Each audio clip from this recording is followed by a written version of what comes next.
জুবিন মামলার পরিসর ক্রমশ বাড়ছে। জুবিনের রহস্য মৃত্যু নিয়ে 4টি রিট পিটিশনের শুনানি গুয়াহাটি হাইকোর্টে। জুবিনের রহস্য মৃত্যু নিয়ে আলাদাভাবে 4টি রিট পিটিশন দাখিল করা হয়েছিল গুয়াহাটি হাইকোর্টে। শুক্রবার একই সঙ্গে 4টি মামলার শুনানি হয়। আদালতে নিজেদের বক্তব্য তুলে ধরেন আইনজীবীরা। গুরুত্ব সহকারে পিটিশনগুলো খতিয়ে দেখার পর 17 ডিসেম্বর পরবর্তী শুনানির দিন ধার্য করে হাইকোর্ট। এসআইটির প্রতিবেদন না আসা পর্যন্ত কোর্টে তাঁদের পক্ষে কিছু বলা বা দাখিল করা সম্ভব নয় বলে আদালতে জানান সরকার পক্ষের আইনজীবীরা। ডিসেম্বরের প্রথম সপ্তাহে চার্জশিট দাখিল করবে এসআইটি এবং এরপরই নিজেদের বক্তব্য তুলে ধরবেন সরকার পক্ষের আইনজীবীরা।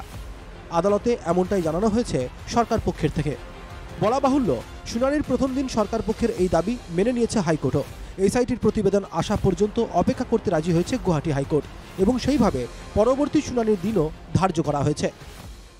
মহামান্য গুৱাহাটী উচ্চ ন্যায়ালয়ত অলৰেডি আপোনাৰ 4খন লেখ আবেদন in the nature of public interest litigation আপোনাৰ ফাইল হৈছিলে আৰু সেই গোটেইকেইখন লেখ আবেদনৰ আজি শুনানিৰ দিন ধাৰ্য আছিলে। আপোনাৰ আজি শুনানি কালত আপোনাৰ গুৱাহাটী উচ্চ ন্যায়ালয়ে অত্যন্ত গুৰুত্বপূৰ্ণভাৱে পিআইএলটোৰ শুনানি গ্ৰহণ কৰিছে আৰু শুনানি কালত মানে গভৰ্ণমেণ্ট প্ৰতিপক্ষই এটা কথা ন্যায়ালয়ক জনাইছে যে যেহেতু এছআইটিয়ে ইনভেষ্টিগেশ্যনটো কৰি আছে, গতিকে সেই ইনভেষ্টিগেশ্যনৰ ৰিপৰ্টটো অতি সোনকালে ডিচেম্বৰৰ ফাৰ্ষ্ট উইকত মানে মহামান্য ন্যায়ালয়ত CGM কোর্টত আপনার দাখিল করিব। এসআইটির তদন্ত প্রক্রিয়া যেহেতু একটা পর্যায়ে পৌঁছে গেছে, তাই এখনই তাতে হস্তক্ষেপ করতে চাইছে না আদালত।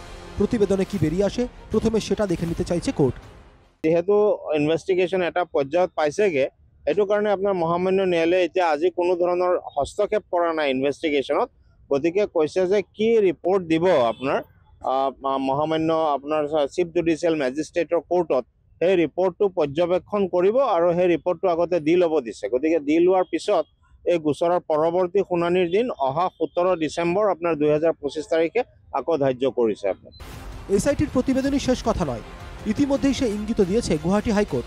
এসআইটির প্রতিবেদনে সন্তুষ্ট না হলে পুনরায় তদন্তের নির্দেশ দিতে পারে কোর্ট। আদালতের হাতে সে ক্ষমতা রয়েছে। হল যে যদি চাৰ্জশ্বিটত ধৰক আমি কিবা লেকুনা দেখো, ধৰি লওক কেনেকুৱা ধৰণৰ ইনভেষ্টিগেশ্যন হৈছে কি নাই হোৱা, তেতিয়াহ'লে আইনত এইটো প্ৰভিজন আছে যে ফাৰ্দাৰ ইনভেষ্টিগেশ্যন আপোনাৰ পুনৰাই অনুসন্ধান কৰিবৰ কাৰণে আপোনাৰ মহামান্য ন্যায়ালয়ে আপোনাৰ ডাইৰেকশ্যন দিব পাৰে।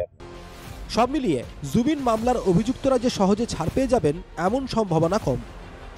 এসআইটির তদন্ত নিরপেক্ষ না হলেও অভিযুক্তরা সহজে নিজেদের নির্দোষ প্রমাণ করতে পারবেন না, কারণ আদালতের নজরদারি। যদিও justice delayed is justice denied না হয়ে যায় শেষ পর্যন্ত, এমন আশঙ্কাও উড়িয়ে দেওয়া যাচ্ছে না। কারণ ইতিমধ্যেই প্রায় 2 মাস পেরিয়ে গেছে, সময় ছুটছে তার গতিতে। সময়ের সেই সুযোগ নিয়েই শেষ পর্যন্ত না ছাড় পেয়ে যায় অভিযুক্তরা। ক্ষীণ হলেও এই আশঙ্কাকে উড়িয়ে দেওয়াও যাচ্ছে না। Bureau report, NKTV Bangla.